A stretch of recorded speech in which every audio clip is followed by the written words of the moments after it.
Selamat pagi, apa kabar pemirsa TVR Parlemen dimanapun Anda berada. Berjumpa lagi dalam program TVR 09 bersama saya Alfat Rizky dan tentunya dengan rekan saya. Dan saya Elisa Purba. Pemirsa, dalam 30 menit ke depan kami akan sajikan kepada Anda sejumlah berita nasional. Khususnya dari sudut pandang DPR RI sebagai referensi Anda dalam memahami dinamika politik, hukum, ekonomi, sosial, dan budaya di Indonesia. Dan pemirsa TVR Parlemen, inilah TVR 09 selengkapnya.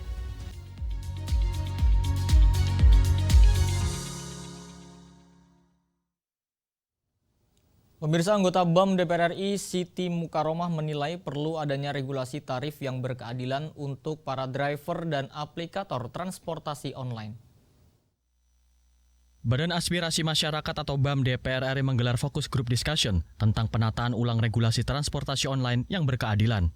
Dalam forum di Bekasi, Jawa Barat ini, BAM DPR RI menerima berbagai masukan dari para komunitas transportasi online. Utamanya tentang permasalahan pemotongan 20% untuk komisi aplikator yang memberatkan para driver. Anggota BAM DPR RI Siti Mukaromah menilai perlu ada regulasi tarif yang berkeadilan untuk para driver dan aplikator.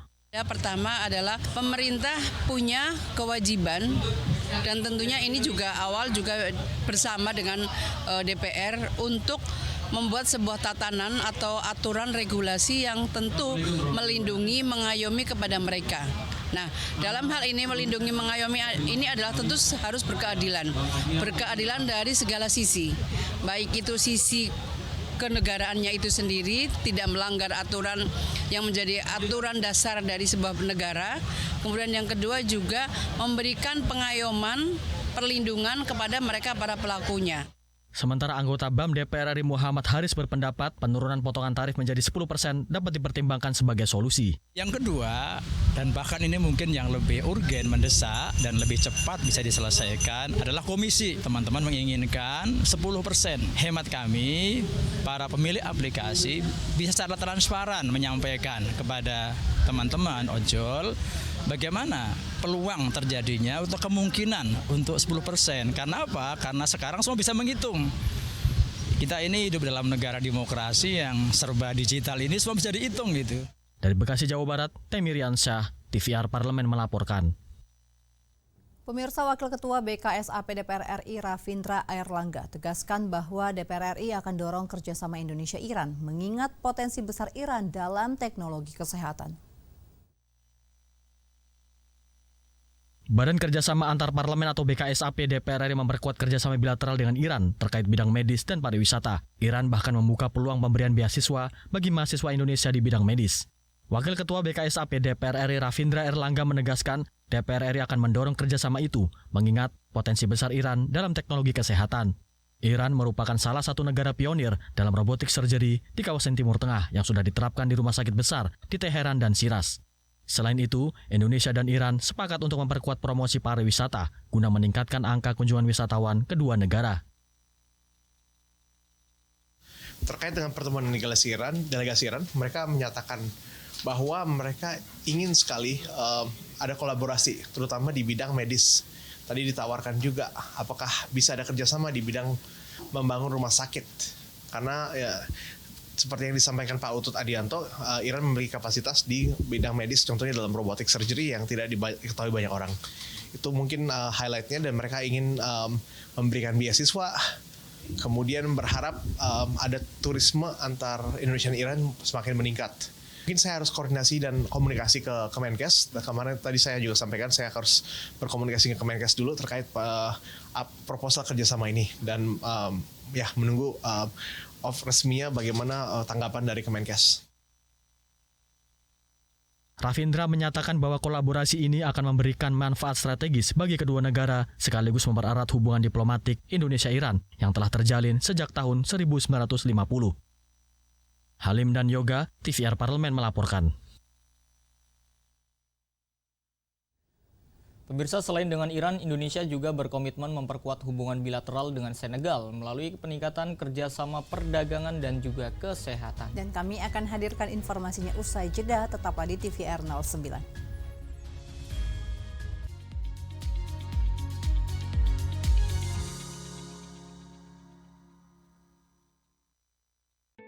Selamat datang di Biro Pemberitaan Parlemen. Anda memasuki kawasan zona integritas menuju wilayah bebas dari korupsi atau WBK dan wilayah birokrasi bersih dan melayani atau WBBM. Biro Pemberitaan Parlemen berkomitmen penuh untuk mewujudkan wilayah bebas korupsi dan wilayah birokrasi bersih dan melayani. Komitmen kami, pejabat dan jajaran memiliki komitmen tinggi untuk mewujudkan WBK dan WBBM melalui reformasi birokrasi, khususnya dalam hal pencegahan korupsi dan peningkatan kualitas pelayanan publik. Kedua, bebas dari korupsi dengan terwujudnya wilayah bebas korupsi atau WBK, yang artinya bebas dari KKN, gratifikasi dan dari segala bentuk pungutan liar atau pungli. Terakhir, pelayanan prima dengan terwujudnya wilayah birokrasi bersih melayani, yaitu dengan meningkatnya kualitas pelayanan publik dan tercapainya kepuasan masyarakat terhadap pelayanan.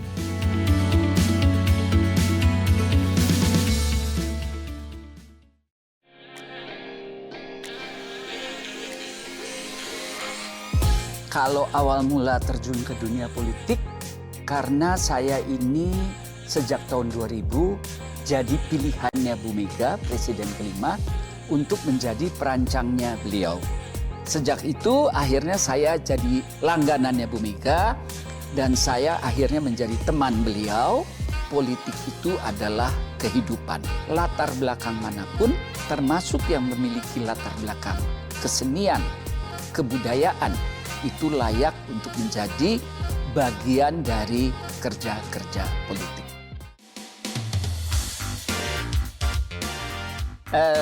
Ini adalah kostum-kostum yang saya bikin untuk film Tenggelamnya Kapal Van der Weyck.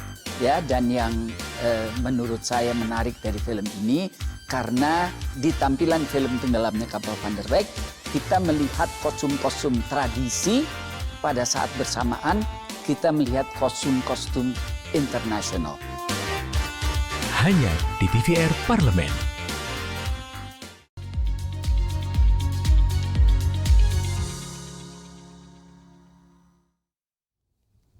Anda kembali menyaksikan TVR 09. Pemirsa, DPR RI akan mendorong pemanfaatan Preferential Trade Agreement atau PTA antara Indonesia dan Senegal guna memulihkan tren positif perdagangan bilateral.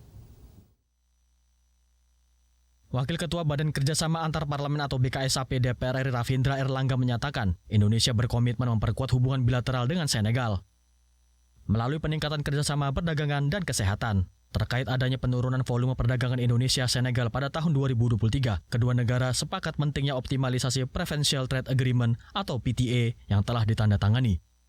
Rafindra menegaskan DPR RI akan mendorong pemanfaatan PTA guna memulihkan tren positif perdagangan bilateral. Senegal juga menyatakan kebutuhan akan sejumlah produk unggulan dari Indonesia untuk mendukung infrastruktur dan industri domestik Senegal. Nah, dengan delegasi Senegal ini, kita mencatat bahwa pertumbuhan perdagangan dari tahun 2018 sampai 2022 itu mengalami peningkatan secara konsisten, angkanya di 78%. Namun tahun 2003 mengalami penurunan. Jadi kita berharap pertumbuhan perdagangan kita terus meningkat dengan dikedepankannya PTA, Preferential Trade Agreement, yang sebenarnya sudah ditandatangani. Nah, salah satu hal yang mereka butuhkan dari Indonesia salah satunya adalah pulp and paper, steel, juga oleochemical dan produk-produk dari minyak nabati. Itu yang menjadi komoditas impor andalan utama dari Senegal. Kemudian yang kedua ada terkait kerjasama di bidang vaksin juga. Selain itu, kedua negara juga membahas kolaborasi antara Bio Farma Indonesia dan Dakar Pasteur Institute di Senegal terkait pengembangan vaksin yang akan didistribusikan ke kawasan Afrika. Rafindra menyatakan DPR RI akan berkoordinasi dengan Kementerian Kesehatan untuk menindaklanjuti rencana itu. Halim dan Yoga, TVR Parlemen melaporkan. Kita beralih ke Komisi 6 DPR RI, pemirsa, yang mendorong Defend ID menjalin kerjasama dengan berbagai industri nasional dalam memproduksi kebutuhan alutsista dalam negeri. Sejak tahun 2022, pemerintah telah membentuk holding BUMN industri pertahanan, yaitu Defense Industry Indonesia atau Defend ID. Anggota Komisi 6 DPR RI mendorong Defend ID menjalin kerjasama dengan berbagai industri nasional dalam memproduksi kebutuhan alutsista dalam negeri. Menurut Gede Sumarjaya, kebijakan hilirisasi industri di dalam negeri menjadi langkah strategis yang bisa diterapkan Defend ID untuk memperluas jangkauan produksi terhadap kendaraan angkutan di darat, laut, dan udara. Dengan adanya investasi dan transfer teknologi, akan melahirkan kebangkitan industri nasional, salah satunya industri pertahanan dalam negeri yang juga mendorong ketersediaan lapangan kerja baru bagi masyarakat Indonesia. Pasar kita yang luas, maka kita bisa mampu untuk memproduksi barang-barang yang selama ini menjadi kebutuhan daripada masyarakat kita dengan adanya investasi dan adanya juga transfer teknologi dan kemudian kita harus adanya TKDN, ini semakin akan menyebabkan industri kita akan menggeliat yang akan lebih maju ke depannya. Dan saya yakini itu, tadi kami rapat dan kami akan terus mensupport karena ini kepentingan nasional, ya, di samping untuk mengirit devisa yang selama ini kita belanjakan untuk import gitu ya, juga tentu penyerapan tenaga kerja yang angkatan kerjanya juga cukup banyak di Indonesia. Berdasarkan data Deputi Bidang Manufaktur Kementerian BUMN, industri pertahanan Indonesia menjadi sektor yang kuat, mandiri, dan mampu bersaing di tingkat global dengan capaian pendapatan usaha pada tahun 2024 sebesar 26 triliun rupiah atau tumbuh 32%. Dari Jawa Barat, Abdul Ajib, TVR Parlemen, melaporkan. Pemirsa, anggota Komisi 12 DPR RI Sigit Yunianto menilai dampak pertambangan harus segera ditangani guna mencegah deforestasi yang berdampak pada pendangkalan sungai yang biasa digunakan oleh warga. Tingginya isu sosial dan lingkungan di Kalimantan Tengah karena pertambangan menjadi sorotan Komisi 12 DPR RI. Salah satunya adalah deforestasi. Pertambangan batu bara menjadi salah satu pemicu utama deforestasi di Kalimantan Tengah dengan luas lahan yang hilang mencapai 3.300 hektar pada periode 2023 sampai Februari 2025. Anggota Komisi 12 DPR RI Sigit Yunianto menilai dampak pertambangan harus segera ditangani agar bisa mencegah deforestasi yang berdampak pada pendangkalan sungai yang biasa digunakan warga.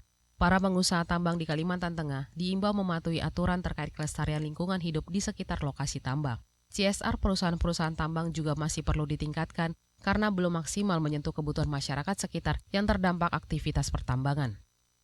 Deforestasi ini telah terjadi.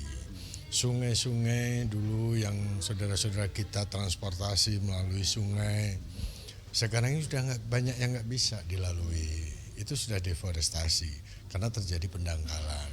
Dulu sungai yang bisa istilahnya pakai perahu untuk ngangkut mobil, sekarang udah nggak bisa dilalui. Ini juga sudah deforestasi. Ini semua dampak dari pembukaan lahan baik itu tambang maupun sawit. Jadi itulah lingkungan hidup kita angkat khususnya di Provinsi Kalimantan Tengah. Selain kasus deforestasi di Kalimantan Tengah yang kian memprihatinkan, polusi air, emisi gas rumah kaca, hingga rusaknya jalan umum menjadi dampak dari kendaraan tambang bermuatan berat. Komisi 12 DPR RI akan mendalami isu lingkungan dan isu sosial yang terjadi di pertambangan dan meneruskan pada kementerian lembaga terkait. Dari Kalimantan Tengah, Dadi Ramadan, TVR Parlemen, melaporkan. Pemirsa, Sekretariat Jenderal DPR RI bersama Badan Urusan Rumah Tangga DPR RI resmi meluncurkan aplikasi Nusantara sebagai terobosan digital yang dirancang khusus untuk menjawab tantangan tata kelola pemerintahan modern di era teknologi informasi. Dan pemirsa, seperti apa aplikasi ini dan apa nih manfaat yang ditawarkan oleh aplikasi Nusantara? Kami hadirkan informasinya sesaat lagi, tetaplah di TVR 09.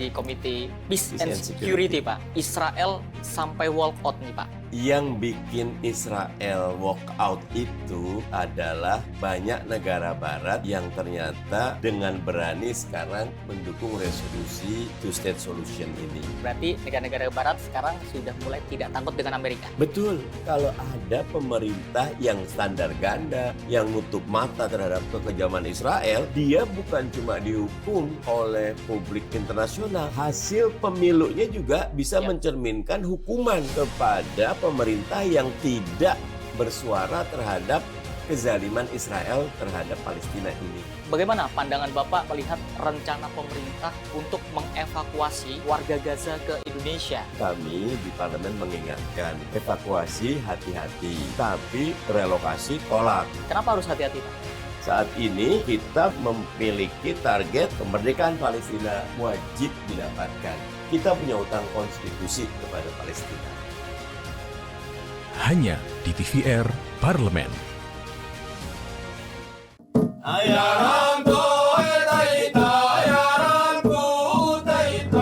Segala hal ada di luar sana. Lalui rintangan, terus bergerak, maju menembus batas. Jelajahi dan buktikan. Marilah kita memasuki acara ketiga rapat paripurna Dewan hari ini, yaitu pembicaraan tingkat 2 pengambilan keputusan atas rancangan undang-undang tentang perubahan kedua. Halo pemirsa TVR Parlemen, saat ini saya sedang berada di Desa Wairebo. Ketika aspirasi rakyat didengar, kami hadir sebagai media referensi Indonesia.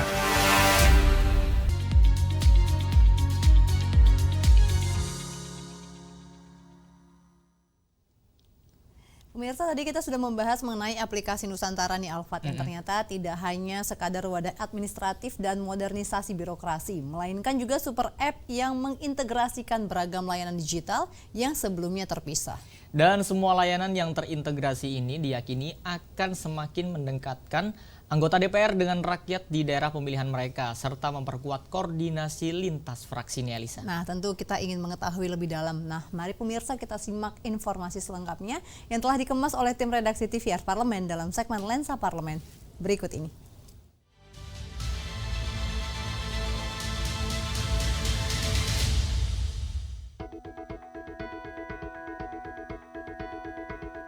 Sekretariat Jenderal DPR RI bersama Badan Urusan Rumah Tangga DPR RI resmi meluncurkan aplikasi Nusantara, sebuah terobosan digital yang dirancang khusus untuk menjawab tantangan tata kelola pemerintahan modern di era teknologi informasi.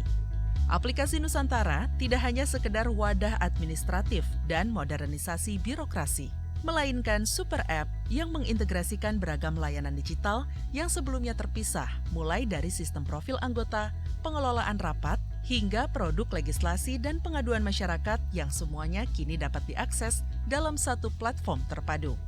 Semua layanan yang terintegrasi ini diyakini akan semakin mendekatkan anggota DPR dengan rakyat di daerah pemilihan mereka, serta memperkuat koordinasi lintas fraksi. Parlemen ke depan harus menjadi parlemen yang modern.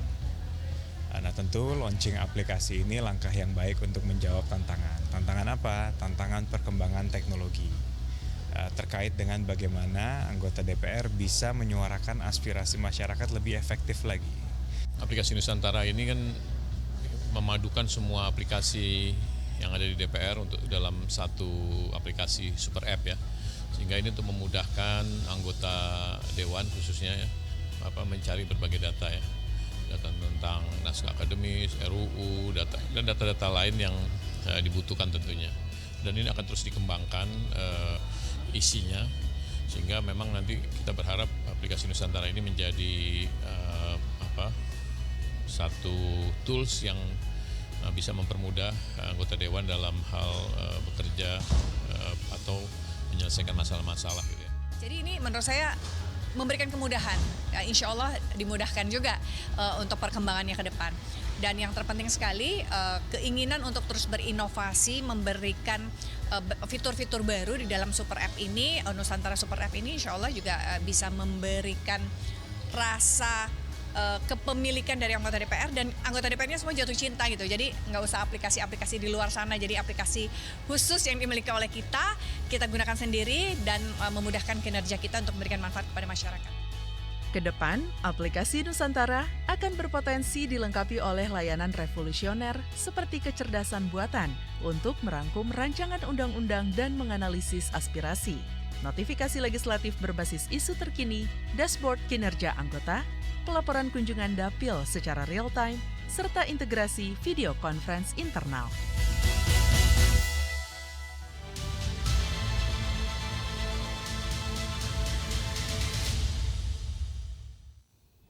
Ya Elisa dan juga pemirsa, ibadah haji dan umroh ini merupakan dua bentuk perjalanan spiritual yang sangat istimewa bagi umat muslim. Tentunya karena memang keduanya memiliki keutamaan masing-masing dan meski terlihat serupa, sebenarnya ini ada perbedaannya Alfat. Nah tentu kita ingin mengetahui lebih dalam apa saja perbedaan dari antara umroh dan juga haji. Informasi selengkapnya usai jeda pemirsa, tetaplah bersama kami di TVR 09.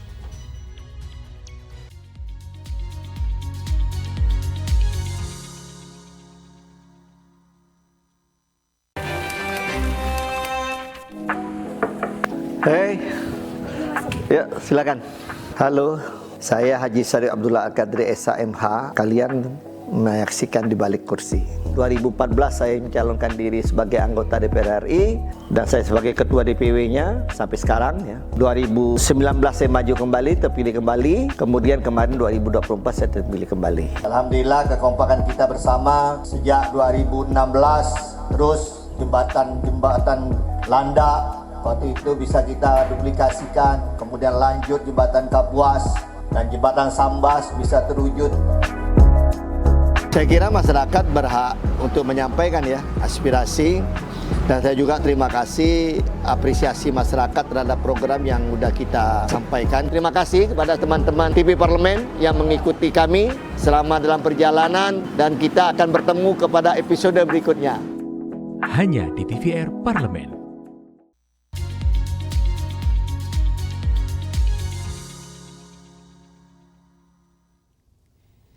Ya Elisa dan juga pemirsa, menjelang Idul Adha nih, biasanya perhatian masyarakat dunia ini kembali tertuju ke Tanah Suci dan di Mekah ya.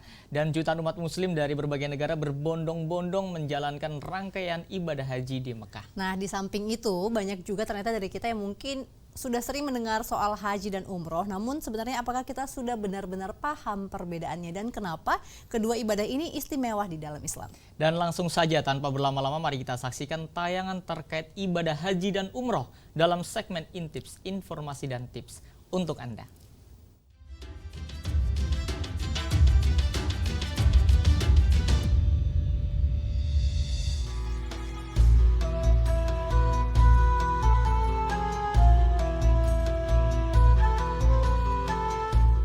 Pemirsa TVR Parlemen, tentu kita sepakat kalau setiap umat muslim di dunia tentulah ingin melaksanakan ibadah haji. Sebab haji merupakan rukun Islam yang kelima. Kalau kita bahas dari asal bahasanya, haji berasal dari bahasa Arab tentunya, yaitu al-hajj atau al-qasdu, yang artinya sengaja. Jadi haji diartikan sebagai sengaja mengunjungi Ka'bah dengan niat beribadah. Namun tak semua orang bisa berkesempatan melaksanakan ibadah haji yang suci ini. Selain diwajibkan bagi yang mampu, waktu tunggunya pun terbilang cukup lama. Inilah kenapa ada sebagian umat Islam yang mendahulukan ibadah umroh sebelum hajinya. Meskipun sama-sama ke Mekah dan berpakaian ihram, ibadah haji dan umroh sejatinya berbeda loh pemirsa. Apakah pemirsa sudah paham perbedaannya?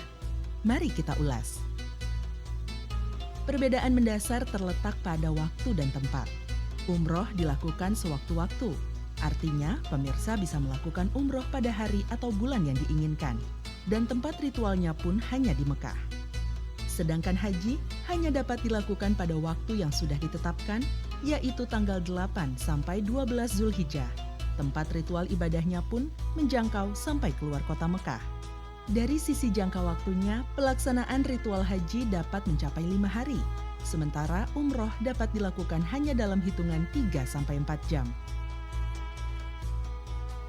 Nah, kalau secara ritual, yang menjadi pembeda antara ibadah haji dan umroh adalah runtutan ibadahnya. Rukun haji meliputi ihram, wukuf, tawaf ifadah, sa'i, tahallul, dan tertib, termasuk kewajiban lempar jumroh. Sementara umroh tidak ada tahapan lempar jumroh. Rukun umroh hanya mencakup ihram, tawaf umroh, sa'i, dan tahallul. Selain itu pemirsa, hukum ibadah haji adalah wajib bagi yang mampu, sementara umroh bersifat sunnah. Perintah wajibnya pelaksanaan haji tertulis dalam Al-Quran, Surat Ali Imran ayat 97.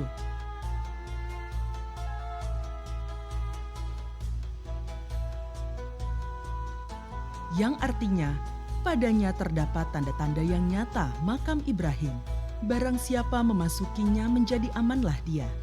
Mengerjakan haji adalah kewajiban manusia terhadap Allah, yaitu orang-orang yang sanggup mengadakan perjalanan ke Baitullah. Barang siapa mengingkari, maka sesungguhnya Allah Maha Kaya dari semesta alam. Perbedaan lain antara haji dan umroh juga terletak pada tempat pelaksanaan mikot nih pemirsa. Mikot artinya batas tempat dan waktu untuk melafalkan niat dan berpakaian ihram. Dari sisi waktu, mikot haji hanya dapat dilaksanakan sejak 1 Syawal sampai terbit fajar tanggal 10 Zulhijjah. Sementara mikot umroh dapat dilakukan sepanjang tahun.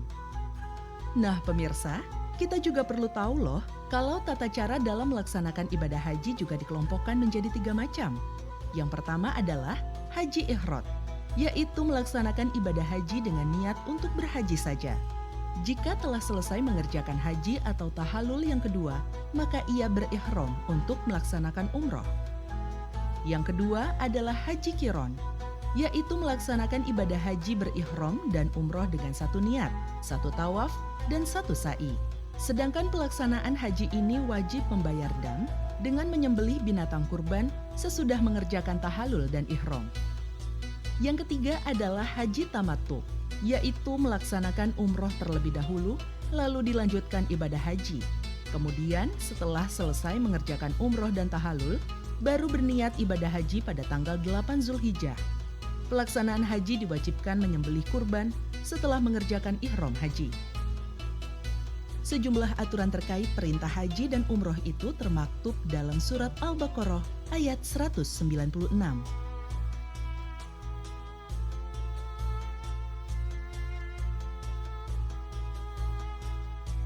Yang artinya, dan sempurnakanlah ibadah haji dan umroh karena Allah. Jika kamu terkepung, maka sembelihlah kurban yang mudah didapat. Dan jangan kamu mencukur kepalamu sebelum korban sampai di tempat penyembelihannya. Jika ada di antaramu yang sakit atau ada gangguan di kepalanya, maka wajiblah atas berfidyah, yaitu berpuasa atau bersedekah atau berkurban. Apabila kamu telah aman, maka bagi siapa yang ingin mengerjakan umroh sebelum haji, wajiblah kurban yang mudah didapat. Tetapi jika ia tidak menemukan, maka wajib berpuasa 3 hari dalam masa haji dan 7 hari apabila kamu telah pulang kembali. Itulah 10 yang sempurna. Demikian itu bagi orang-orang yang keluarganya tidak berada di Masjidil Haram. Dan bertakwalah kepada Allah dan ketahuilah bahwa Allah sangat keras siksaannya. Bagi umat muslim tentu menjadi kesempurnaan tersendiri ketika dapat melaksanakan rukun Islam kelima ya pemirsa, di mana menjadi haji yang mabrur adalah doa setiap muslim yang akan melaksanakan ibadah hajinya. Sekian info terkait haji untuk Anda. Tunggu informasi kami selanjutnya ya. Sampai jumpa.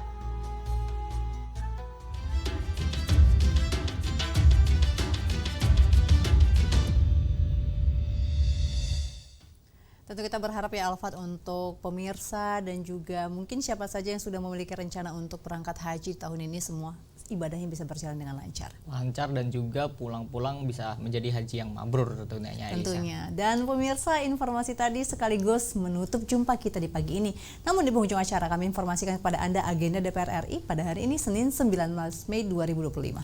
Pada pukul 10 waktu Indonesia Barat, ada Komisi 10 DPR RI mengadakan rapat dengar pendapat panja pendidikan di daerah 3T dan daerah marginal Komisi 10 DPR RI untuk membahas rencana program sekolah rakyat Kementerian Sosial dan program Kemendes PDT di desa dan daerah. Lalu pemirsa, pada pukul 13 waktu Indonesia Barat, ada Komisi 8 DPR RI mengadakan rapat dengar pendapat dengan Dirjen Penyelenggaraan Haji dan Umroh Kementerian Agama guna membahas penyelenggaraan haji tahun 2025. Dan tentunya masih banyak lagi agenda serta program DPR RI lainnya masih dapat Anda saksikan secara langsung di TVR Parlemen. Anda dapat mengaksesnya melalui kanal utama, kanal komisi, dan juga kanal alat kelengkapan dewan lain. Anda dapat mengaksesnya di tvr-parlemen.dpr.go.id. Dan pemirsa TVR Parlemen, demikianlah TVR 09 edisi pagi ini. Kami segenap kru TVR Parlemen yang bertugas tentunya mengucapkan terima kasih telah setia menyaksikan TVR 09. Saya Elisa Purba dan rekan saya Salvat Rizky. Pemirsa, sampai berjumpa kembali di TVR 09 selanjutnya. TVR Parlemen, Referensi Indonesia.